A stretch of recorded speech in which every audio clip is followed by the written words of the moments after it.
नमस्कार. देशात सध्या भयंकर परिस्थिती आहे. आता आपण महाराष्ट्रात राहतोय म्हणून आपल्याला महाराष्ट्रातली भयंकर परिस्थिती दिसते, पण ऑल ओव्हर देशाचा विचार केला तर संपूर्ण देशातच तशी परिस्थिती आहे. लोकांना न्याय मागण्यासाठी मोर्चे काढावे लागत आहेत. लाखोंच्या संख्येने लोक मोर्चामध्ये सहभागी होतात. 10-10, 12-12, 15-15 मोर्चे निघाले जातात. वेगवेगळ्या गावांनी, वेगवेगळ्या शहरांनी मोर्चे, निषेध मोर्चे, उपोषण. हे कशासाठी? न्यायासाठी चालू आहे. न्याय मागण्यासाठी. लोक गुन्हेगारांची नावं अशी प्रसारमाध्यमातून, सोशल मीडियातून सर्रास नाव घेऊन सांगताय, याला अटक करा, त्याला अटक करा. पण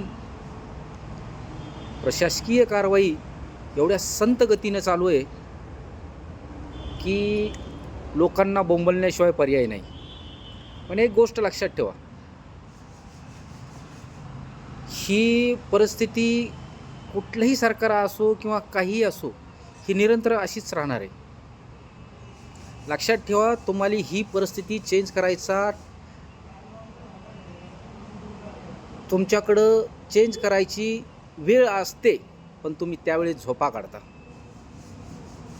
उद्याच्याला अशी परिस्थिती तयार होणार आहे की सरकार असं होईल की उद्याच्याला म्हणतील की याला माझ्या ह्याच्यात ठेवा, हे राहू द्या, आपल्या व्यवस्थेमध्ये राहू द्या, याला नको घ्यायला, याला नको.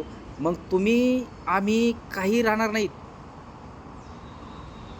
जर प्रशासकीय व्यवस्थेमध्ये सर्व जे चालवणारे वरी बसलेत त्यांच्याच मर्जीप्रमाणे जर माणसं भरली गेली तर मग कुणाकडे निर्णय मागणार?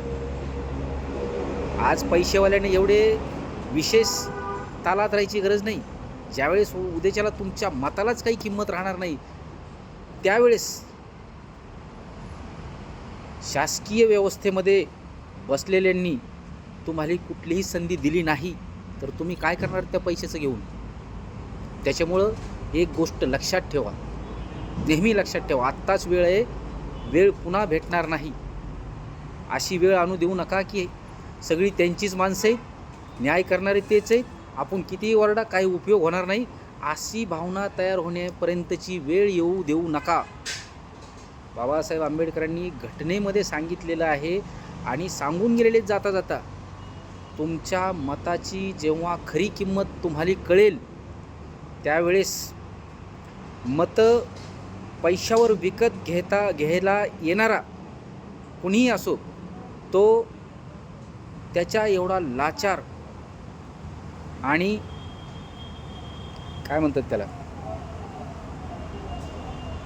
त्याच्या एवढा लाचार माणूस कुणी नसेल की तो मतानं तुम्हाला खरेदी करू शकतो, तुमची मतं विकत घेऊ शकतो. तो लाचार असेल तुमच्या पुढं. त्यावेळेस एक गोष्ट लक्षात घ्या, तुमच्या मताची खरी किंमत तुम्ही जाणा आणि सशक्त लोकशाही निर्माण करण्यासाठी, पुढील वेळेस परिवर्तन करण्यासाठी, परिवर्तन असं करायची की न्याय कुठल्याही व्यवस्थेनं भेटत नसेल तर ती व्यवस्था बदलून टाकायची.